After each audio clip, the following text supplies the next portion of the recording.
Meanwhile, China is voicing support for Russia after the failed Wagner Group coup attempt over the weekend. China's foreign ministry says, quote, as Russia's friendly neighbor and comprehensive strategic partner of coordination for the new era, China supports Russia in maintaining national stability. Russia's deputy foreign minister holding talks in Beijing yesterday with China's officials. Joining me right now is Gatestone Institute senior fellow and author of The Coming Collapse of China and the Great U.S.-China Tech War, Gordon Chang. Gordon, great to see you. I want you to parse through this comment from the Chinese Minister of Foreign Affairs here that he's saying as the two countries support this new era. They're trying hard to have this new world order, Gordon, and they're repeating that sentiment in their support for Russia. Yeah, China's propaganda does not really correspond to reality. And the reason is, of course, Russia is shaking. And because China and Russia are the no limits partnership, whatever shakes Russia shakes China. And this coalition of Russia and China, which looked formidable and fearsome on Friday, now looks pretty shaky. And the Chinese are saying, oh, you know, Putin is stronger now than he was before. That's just ridiculous. Yeah, that's just not true, which was the comment from House Foreign Affairs Committee Chairman Michael McCaul when I spoke with him yesterday on Sunday Morning Futures. And he said that he believes Putin is weaker right now. He also touched on Secretary of State Antony Blinken's trip to China last week. And I was unaware that the U.S. had to actually make concessions to even get the meeting, Gordon. I want to get your take on this because we know that Blinken met with Xi Jinping. They had a handshake. They met in Beijing.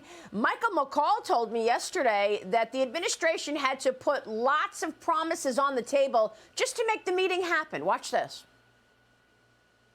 We had to concede to allow export licenses to go into Huawei. At the same time, the sanctions on human rights violations, we lifted those. They're not enforcing the sanctions, I should say, really just as a precondition to get in the room to have a meeting. Now, this is not the way you conduct diplomacy and negotiations. Gordon, can you imagine they had to agree to resume Huawei exporting? No sanctions, no questions, just to get in the room with Xi Jinping. Yeah, this is horrible diplomacy. You know, this is talking about talking, which is really the only result from the Blinken meetings in Beijing. It's just really bad for us. You know, I hope that the administration backtracks from that, but we'll have to see. But, you know, more licenses for Huawei is exactly the wrong direction for us. And indeed, this whole executive order on prohibiting investment into China's tech sector, that has not actually been issued. And I want to see when that comes. That's going to be the critical test, Maria. Well, that's absolutely right. And the White House was leaking this story around the G7 meeting that Joe Biden would come out with some limitations in terms of buying into Chinese tech companies and companies tied to the military. It never came out. It never materialized. They wanted that one-day story of a leak that maybe it's going to happen around the G7, and of course it's non-existent. Meanwhile, another issue that McCaul discussed yesterday with me was the fact that Tony Blinken also said he does not support an independent Taiwan. Gordon, Michael McCaul, the chairman of the Foreign Affairs Committee, went all the way to Taiwan to face an armada of Chinese battleships around him when he was on the island. And then Antony Blinken blows it all up by going there and saying, I do not support an independent Taiwan.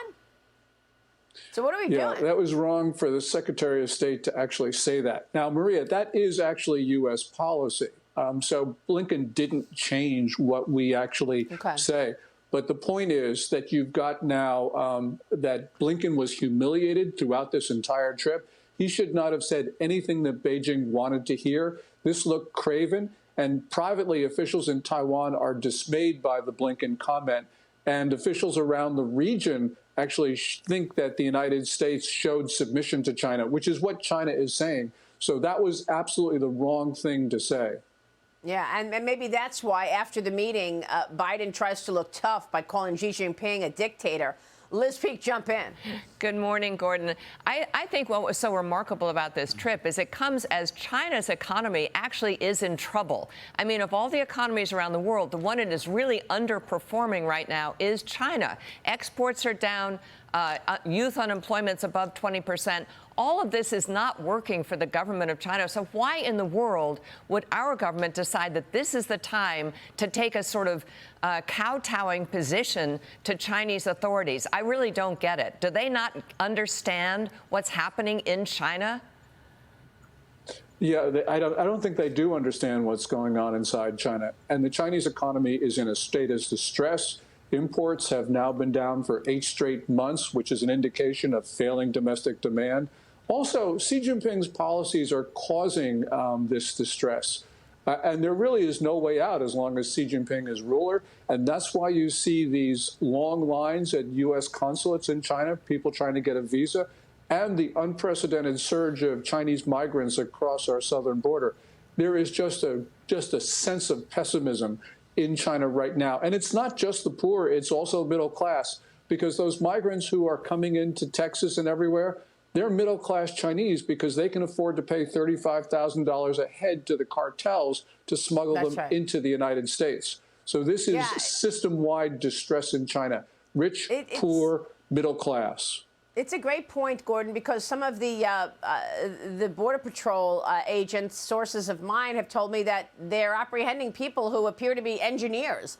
You know, smart, wealthy Chinese coming. I just wonder if they're actually escaping the upset from Chinese leadership, or are they actually being directed to come in? The Chinese apprehensions are up 1,300% year over year at the southern border, Gordon. Yeah, there are certain Chinese coming in that are really disturbing, and that is that Michael Young, the great war correspondent who's down at the Darien Gap, reports packs of Chinese males of military age, unattached to family groups, pretending not to speak English. These are probably saboteurs who are coming in on the first day of war with Asia. In Asia, I think that we're going to see acts of sabotage, assassinations, detonation of bombs, starting wildfires. And the Biden administration is paying no attention to this at all. This is unbelievable. Gordon, what you're saying is so important right now. We're going to keep a spotlight on those apprehensions. You're right. It's exactly what I'm hearing. Middle-aged, military-like people coming from China through the southern border. Very, very questionable. Gordon, thank you. We'll keep a spotlight on it and have you back regularly. Gordon Chang, good to see you, sir.